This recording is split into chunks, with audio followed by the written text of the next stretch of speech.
Once on a midnight dreary, what I pondered, weak and weary, over many a quaint and curious volume of forgotten lore. I nodded, nearly napping. Suddenly there came a tapping of someone gently rapping against my chamber door.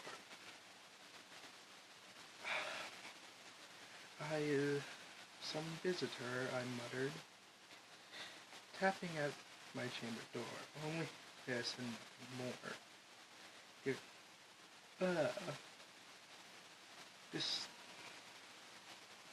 Distinctly I remember, it was in the bleak December, and each ear dying and furrowed. Is a ghost upon the floor. Eagerly I wished the morrow. Vainly I had sought to borrow from my book Cures of sorrows of the lost, of the Lord. For the rare and radiant maiden whom the angels named Lenore, nameless here for evermore. And the silken, sad, uncertain rustling of each purple curtain filled me with fantastic terrors never felt before. So that now, to still the beating of my heart, I stood repeating, "'Tis it some visitor entrance at my chamber door, some late visitor entering, irritating entrance at my chamber door. This it is, and nothing more." Slightly my soul grew stronger, hesitating there no longer. "Sir," I said I, "or madam, truly your forgiveness I implore, but this fact I was napping, and so gently you came rapping, and so faintly you came tapping at my chamber door, that I scare was sure I heard you. Here I opened the door. The darkness there, and nothing more. Deep into the darkness, peering long, I stood there wondering, fearing, doubting, dreaming dreams no mortal ever dared to dream before. For the silence was unbroken, and the stillness gave no token, and the only word there spoke was the whispered word, Lenore. This I whispered, and echoed and muttered back the word Lenore. Merely this and nothing more. Back into the chamber, turning all my souls within my burning. Soon again I heard a tapping, somewhat louder than before. Surely, I said, surely that is something at my window. The pursing, let me see then what threat is in this mysteriously explore.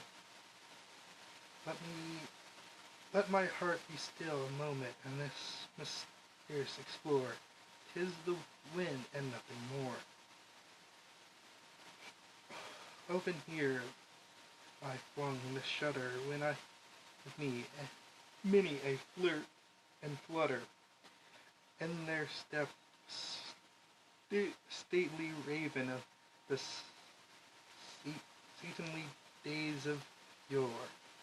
Not the least of sentence made he, not a minute stopped and stayed he, but with mien of lord and or lady, perched above my chamber door, perched upon a bust of palace just above my chamber door, perched and sat and nothing more. Then this bonny bird roused my sad fancy into smiling, but the grave and stern ever of the countress in its war. Dot this thy crest by sword and savage, though I said, art sure no craven, ghastly grim and ancient raven, running from the nearly shore.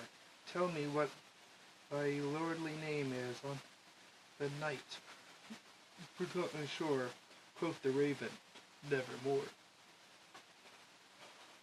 Much I marvel this ungainly fowl, to hear discourse so plainly.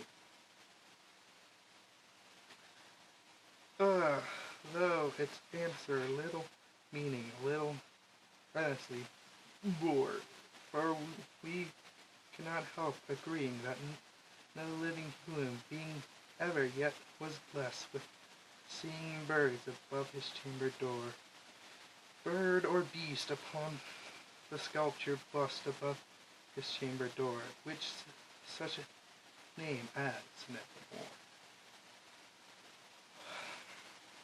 But the raven, sitting lonely on the placid bust, spoke only that one word, as if his soul in that what one word he did outpour, nothing further than the uttered feather, then he fluttered till I scarcely more than muttered, other friends have flown before, on the morrow he will leave me as my hosts have flown before.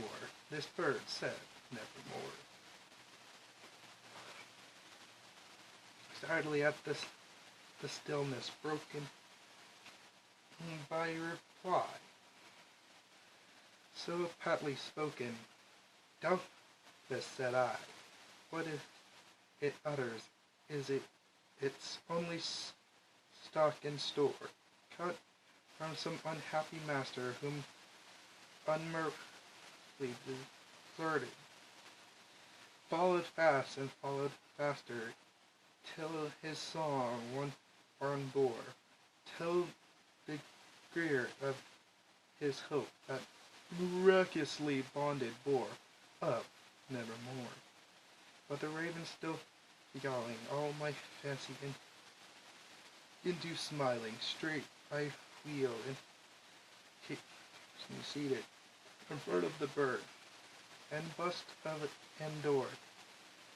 Then upon the velvet sinking, I took myself to link fancy to fancy, thinking what this unmercious bird of yore, what's this grim, ungainly, ghastly gaunt, and ominous bird of yore, mint and croaking nevermore. This I sat engaged in guessing, but no table expressing, to follow whose fiery eyes now burn into my bosom's core. This and more. I sat driving with my head at ease, reclining on the cursing's velvet lining that the lamp lighted glowed o'er yore, but whose velvet violet lining with the lamp lighting drafting yore, she shall press, nevermore. Then without the air grew denser, perfume from an unseen censer, swung by a friend whose foot fell, twinkle on the turfy floor. Rich, I cried, thy God hath lent thy by these angels he hath sent thee. Respirers sight and difference from the memories of Lenore, quaff this kind infants, and forgotten this lost Lenore, quoth the raven, nevermore. Ah, prophet, said I, things of evil, prophet still, if bird or devil, whether temper set or weather, tempest tossed thee here ashore. So yet undaunted of this desert land, enchanted on this home by horror haunted, tell me truly, I implore, is there, blame and pride, tell me, I implore, quoth the raven, nevermore.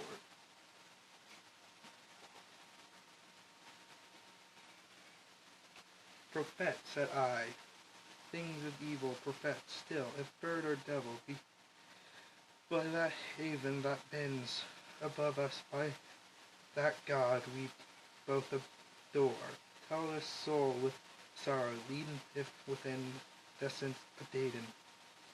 Its child claps a sainted maiden, whom the angels named Lenore. Claps a rare and radiant maiden, whom the angels named Lenore. Quoth the raven, nevermore. But that word or sign of parting, bird of or friend, or fiend, I shrieked, upstarting, get thy back into the tempest, and the nights recount my shore. Leave no black plume as a token of that lie thy soul hath spoken. Leave my loneliness unbroken, quite that lust above my door. Take thy beak from out of my heart, and take thy form from off my door, quoth the raven nevermore.